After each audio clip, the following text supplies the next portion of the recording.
A new tribal deck tech coming for you right now. Hey, thanks for checking out this video. It's part one of my Raccoon Commander deck, and today we'll be going over the creature base. There's a lot to get into, so let's jump right in. So the creature base for this deck is 31 creatures. I pretty much used all the raccoons that are in Gruul, and let's go ahead and start going over some of the cards, and you'll notice that there are a few cards that are not raccoons, and I will talk about why we went ahead and put those in. So the commander that we're using is the Trash Tactician. Legendary creature, Raccoon Warrior. He's a 3-drop, 1 generic, a red and a green. He's a 2/4, and he has, at the beginning of your first main phase, add a red or a green for each raccoon you control. So he is a true tribal commander. He does care about having raccoons in the deck. So the more raccoons that you have, the more mana he can produce at the first main phase. He also has, when you expend 4, you gain 3 life. So he's a 3-drop, so if you cast him, you've expended 3, so you just need to expend 1 more mana and you'll gain 3 life. He also has, whenever you expend 8, exile the top 2 cards of your library until the end of your next turn. You may play those cards. And that is our commander. Main reason to build tribal raccoons is the benefit that you have in the command zone of generating mana. As far as mana dorks go, we have Birds of Paradise, pretty staple card, simple, 1 green, 0/1, flying, add 1 mana of any color to your mana pool. Then we have Gilded Goose. It's a 1, a 0/2, flying. When he enters the battlefield, you create a food token. You can tap him, sacrifice a food, add 1 mana of any color. You can also pay a generic and a green, tap him, and create a food token. The other mana dork we have is Wondertail Mentor. He's a red and a green raccoon bard. He's a 2/2. He has, whenever you expend 4, put a +1/+1 counter on Wondertail Mentor. So if you play him and you spend 2 more mana afterwards, you can put a +1/+1 counter on him, making him a 3/3. Baker's Bane Duo is a 2-drop, a generic and a green, 2/2 squirrel raccoon. And whenever he enters, you create a food token. Whenever you expend 4, it gets +1/+1 until end of turn. Bark Knuckle Boxer is also a 2-drop, a generic and a green. He's a 3/2 raccoon berserker. Whenever you expend 4, Bark Knuckle Boxer gains indestructible until end of turn. Then the face commander of the Precon, Bellow Bard of the Brambles, 3-drop, a generic, a red and a green, 3/3 raccoon bard.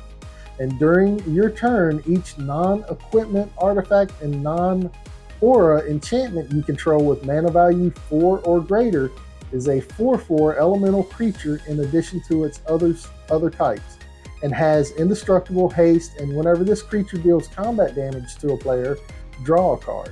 Now we did make sure to add in some enchantments and artifacts that can be utilized in this way, and they actually fit well within the deck. Bramble Familiar is a 2-drop, a generic and a green, 2/2 elemental raccoon. It has an adventure side and the creature side. The adventure is Fetch Quest. It's a 7-drop. Mill 7 cards, then put a creature, enchantment, or land card from among the milled cards onto the battlefield. The creature part of him is tap, add a green. He has an activated ability of a generic and a green, tap, discard a card, return Bramble Familiar to its owner's hand. So you can get him out and use him as a mana dork, and then later on you can actually bring him back to his hand and then cast the adventure side. Bramble Guard Veteran is a 3-drop, a generic and 2 green, 3/4 raccoon warrior. Whenever you expend 4, raccoons you control get +1/+1 and gain vigilance until end of turn. Brazen Collector is a 2-drop, 1 generic, a red, 2/1. He has first strike. Whenever Brazen Collector attacks, add a red mana. Until end of turn, you don't lose this mana as steps and phases end. Generate mana here that you can use during combat or after combat. Byway Barterer is a 3-drop, 2 generic, a red, 3/3 raccoon rogue. Has Menace. Whenever you expend 4, you may discard your hand. If you do, draw 2 cards. Cody Scavenger is a 3-drop, 2 generic, and a green, 3/2 raccoon. Descend 4. Whenever he enters, if there are 4 or more permanent cards in your graveyard, return a target permanent card from your graveyard to your hand. So you can get a permanent card back to your hand as long as you have 4 or more permanent cards in your graveyard. Now we do have some non-raccoon cards in this deck. We're running Grumgully the Generous. He's a 3-drop, 1 generic, a red and a green, 3/3 Goblin Shaman. Each other non-human creature you control enters with an additional +1/+1 counter on it. Now this is really important since all of our creatures are raccoons. With him out on the field, they'll all enter with a +1/+1 counter on them.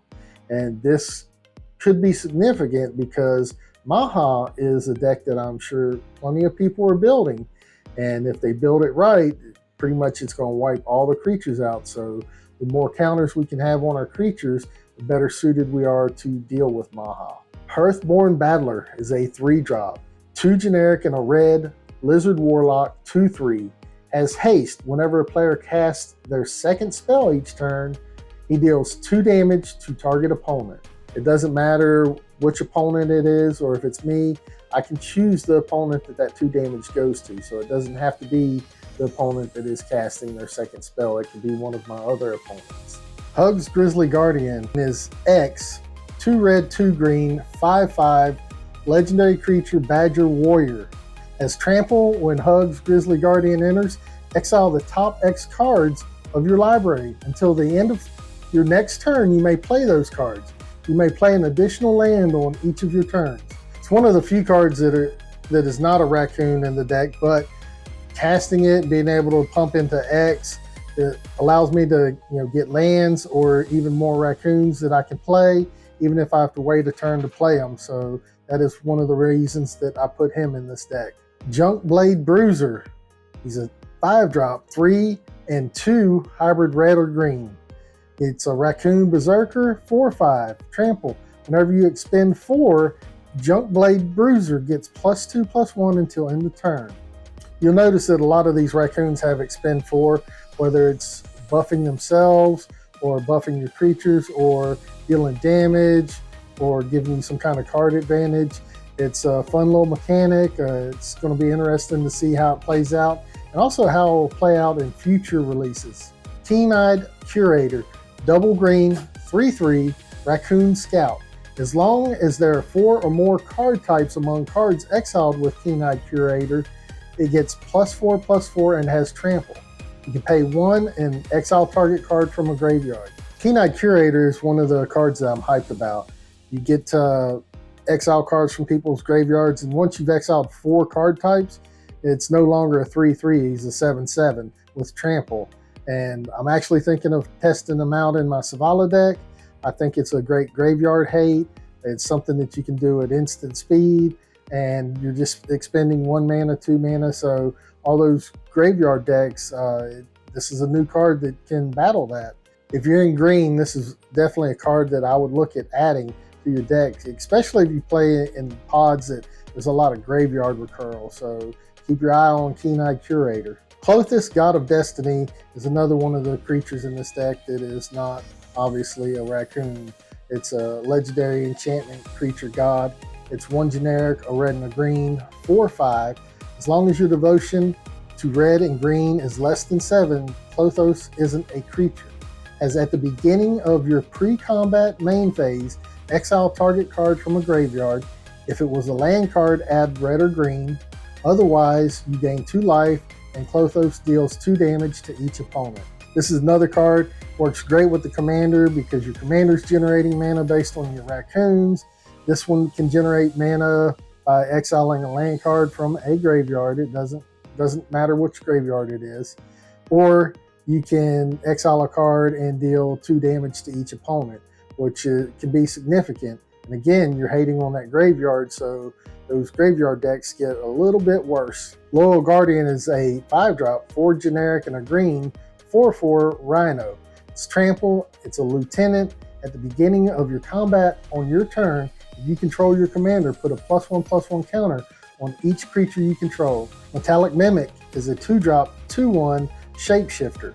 As Metallic Mimic enters the battlefield, choose a creature type. Metallic Mimic is the chosen type in addition to its other types. Each other creature you control of the chosen type enters the battlefield with an additional +1/+1 counter on it. Ojer Kalsum, Deepest Growth is a 5-drop, 3 generic, 2 green, legendary creature god. He's a 6/5 trample.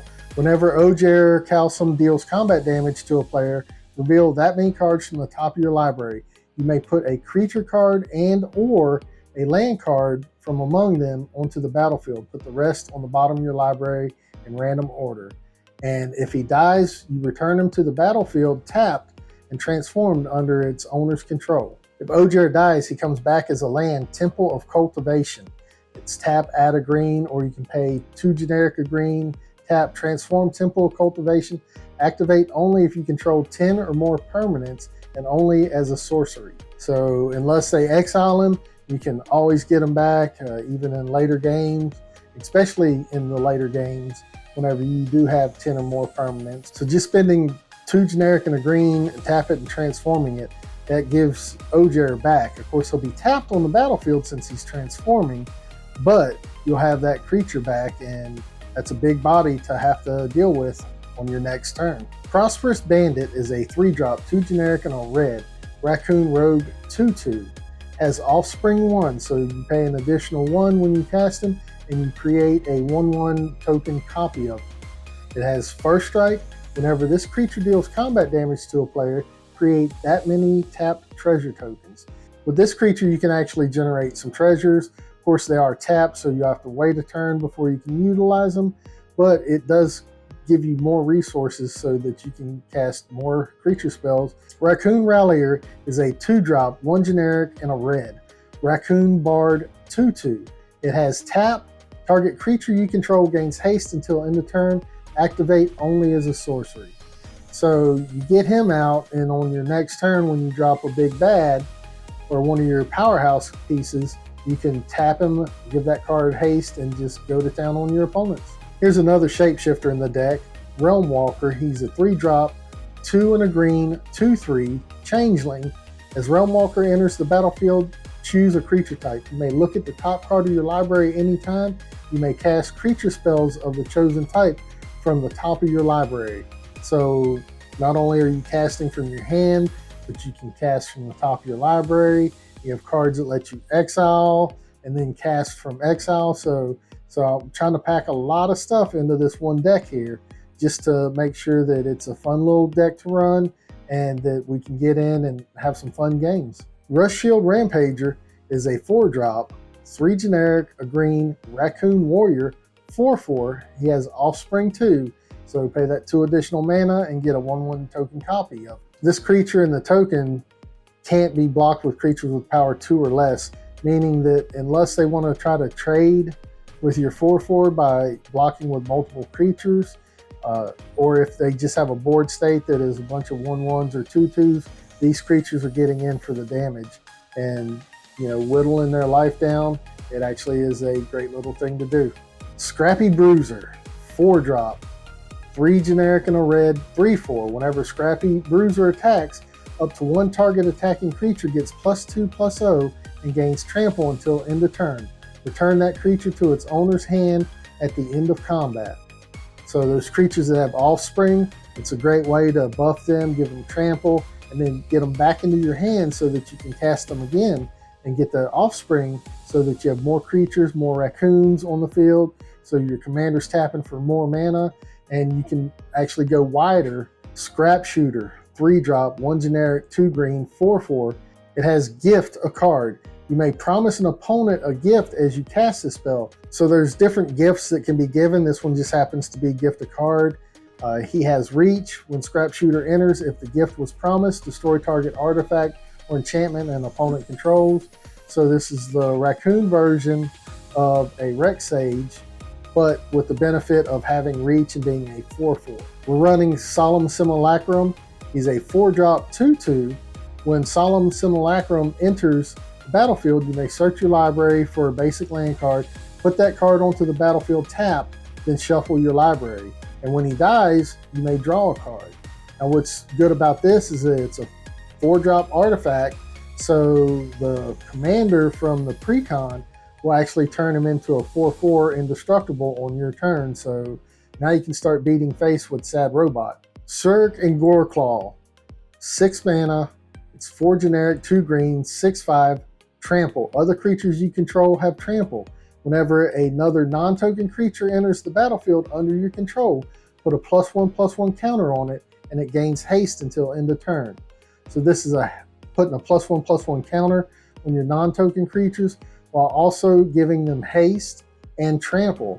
So I couldn't see a reason not to put this in there because one, it does buff, it gives haste and trample. So as our board state's getting bigger, our creatures are also getting bigger, and the threat that we present is a lot bigger.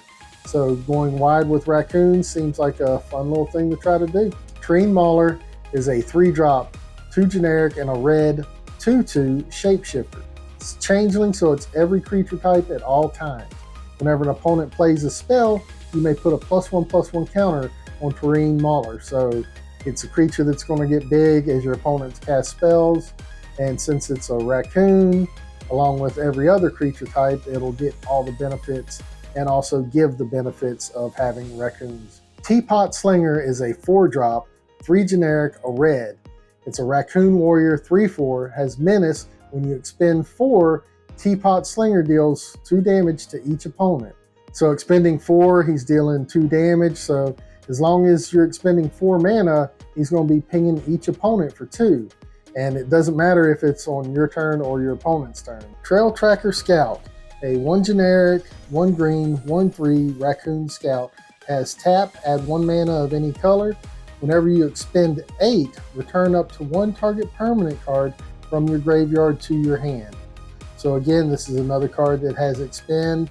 This time you're getting permanent cards back from your graveyard to your hand.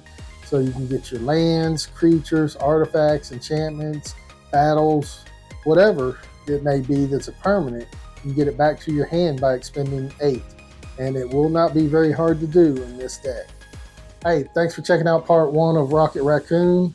It's a tribal deck of raccoons. We went over the creatures, and I hope you enjoyed seeing those creatures, and love to hear your thoughts on some of those creatures and what other formats or what other decks you could utilize some of these creatures in. In the next video, we'll go over the rest of the cards in the deck. Make sure you hit that subscribe button and like button so that you can be notified when part 2 drops. And until next time, keep slinging those spells.